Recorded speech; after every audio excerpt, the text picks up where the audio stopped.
Lastly, we're going to do a color change. Looks like this.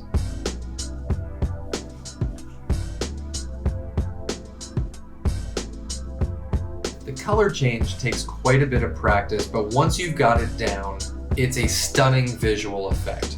All we're doing is switching your top card and the card underneath.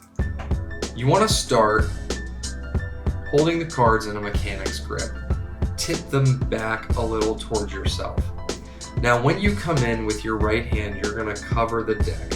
I'm going to do this at an angle so it's easier to see. You're going to push this top card forward about 1/2 inch.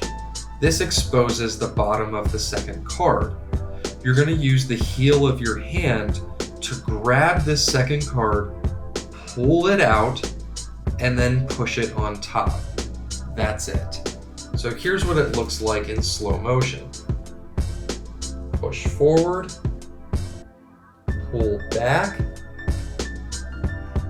push forward. At full speed,